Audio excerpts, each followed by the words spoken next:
What geospatial predictive analysis is simply statistically looking at an environment and comparing it with other previous systems.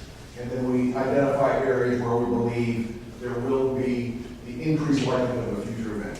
What is interesting is, in doing the modeling of Savo, is we found areas that had been previously undetected, and we said these are areas where we think poaching should occur. And the rangers went out and they looked, and they found rhino carcasses. They didn't know they were there, but the model accurately predicted to look in this region, and when they went back, they found the carcasses of the rhino. This is especially important in that it reduces the amount of area you need to patrol. In an area such as Lewa, which is about 180,000 hectares, they have 10 rangers. And so you have to be able to deploy these guys in a proactive way where you can reduce the area that they have to and put them in the most highly risk deployment areas.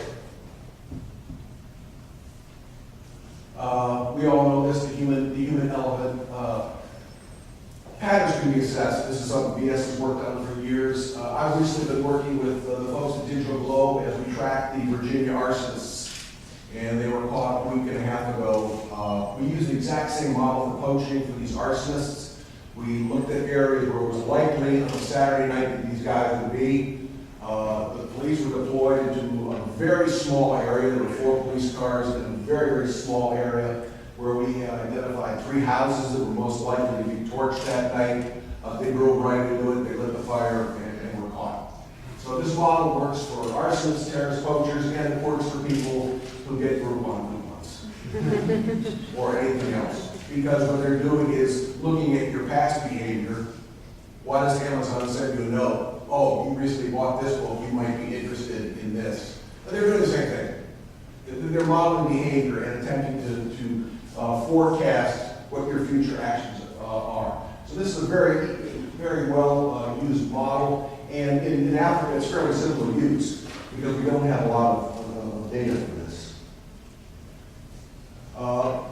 As I said, one of the biggest problems is trying to teach rangers, or if we go up in northern Kenya into Samburu land, how to teach Samburu warriors to collect data. We've worked with these guys and basically said, listen, work with our rangers and tell me exactly what the conditions were on the day an attack occurred. And if you look at the data they collected, a couple of points come up very clearly.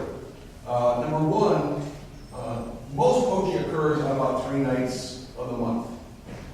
Full moon, day before, day after. These aren't Somalis with flashlights, they're using the moon. It happens at a particular hour of the day. And so we'll have our next question for a beautiful poster. What hour of the day, midnight to 1, 1 to 2, does most poaching occur? Anyone? Midnight? Midnight, why? Because the moon might be brightest overhead. Okay. It's not true. I mean, it's true that it was right, but it's not that. Any guesses? All right, 9 to 10. 9 to 10, why? Time during dark to haul the goods back to safety. You got the poster. Yeah, most of it actually happens between 7 and 8. Because then that gives them 10 hours to walk away from the site. And if you're looking at 4 kilometers, 5 kilometers an hour, they can get 40 to 50 kilometers away before you unleash the bloodhounds the next morning or put the planes on. So you get a poster. We've also been working with collared elephants to have patterns where we take the collar and we superimpose the collar movements on there to show us where the elephants are. Rhinos don't do well with collars, and so it's very, very difficult to track rhinos that way. There is a NGO in town who I will not name, who believes that we could track rhinos with ankle bracelets. Now, I've never tried to put an ankle bracelet on. I tried to put one on a gorilla and that didn't work out very well. That's another story.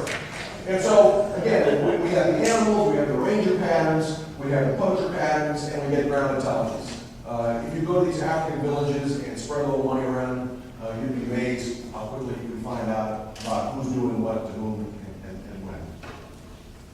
So the benefits of this model: pre-deployment, increased likelihood of apprehension